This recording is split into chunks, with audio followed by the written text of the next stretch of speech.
Le contaba en el arranque del programa el estado de emergencia en el que entró el sistema eléctrico nacional y luego los apagones que se dieron en una veintena de estados del país. ¿Qué fue lo que pasó?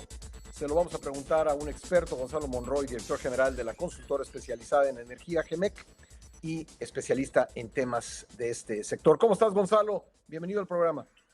Mi querido Pascal, muy buenos días. ¿Qué fue lo que pasó ayer? Cuéntanos.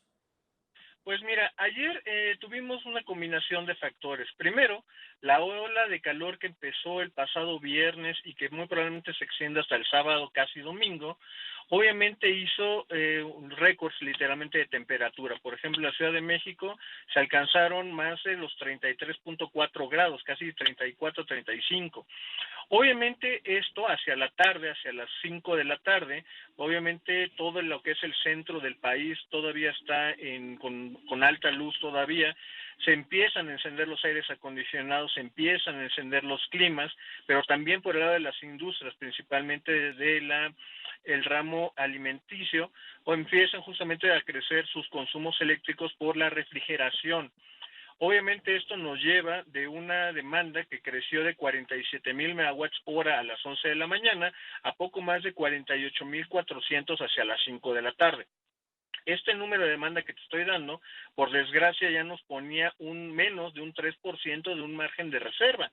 Eso es justamente lo que dinamita o que provoca que el SENACE, el operador del Sistema Eléctrico Nacional, declare este estado de emergencia operativa, que no es otra cosa más que grandes apagones y también variaciones de voltaje importantes. Estas alertas, para ponerlo de la forma más sencilla, es el operador del sistema diciendo voy a hacer apagones, tomen precauciones.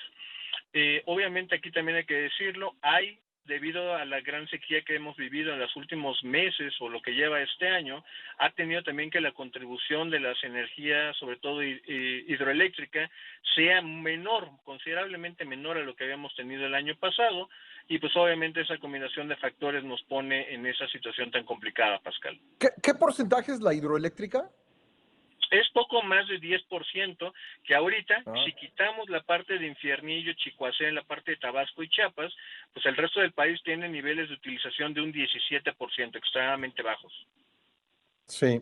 Bueno, a ver, se había dicho que luego de la compra de las plantas de Iberdrola y que la CFE iba a generar un mayor porcentaje de electricidad, que con esto se recuperaba la soberanía eléctrica del país y que no iba a haber apagones. ¿Qué piensas tú a todo lo pasado o bueno, ante estas evidencias de aquellas declaraciones? Pues mira, en su momento se llegaron a platicar y siempre se dijo, esas eran plantas que siguen todavía en este momento siendo privadas, antes eran de Iberdrola, hoy son de un operador privado, y el gran problema es de que no hay una adición adicional de megawatts o de una nueva planta.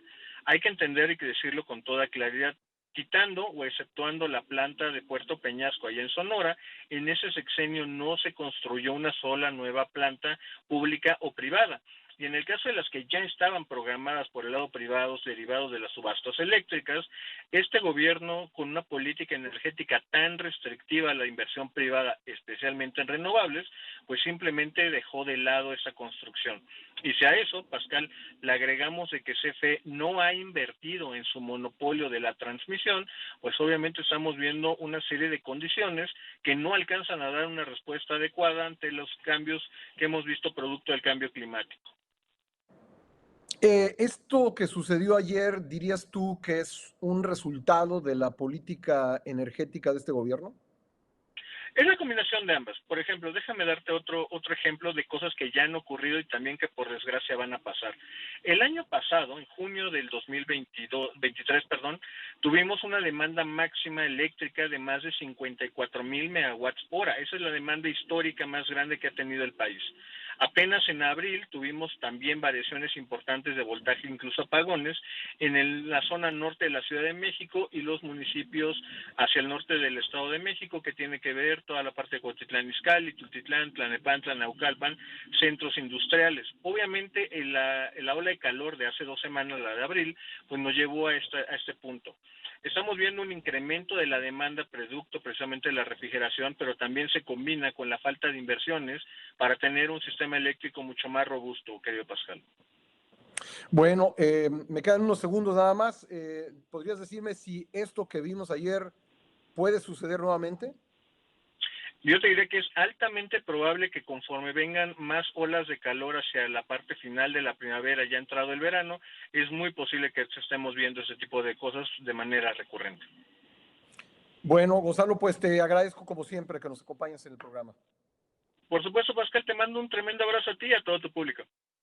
Gracias. Bueno, pues ahí tiene usted la opinión de un experto de qué es lo que está ocurriendo. No ha habido las inversiones suficientes, particularmente en transmisión, y pues esto es el resultado de estas decisiones que se han tomado a lo largo del sexenio del presidente López Obrador, quien al comentar la compra de las plantas de Iberdrola, pues hablaba de una nueva nacionalización de la energía eléctrica y decía que no iba a haber apagones como los que lamentablemente vimos el día de ayer.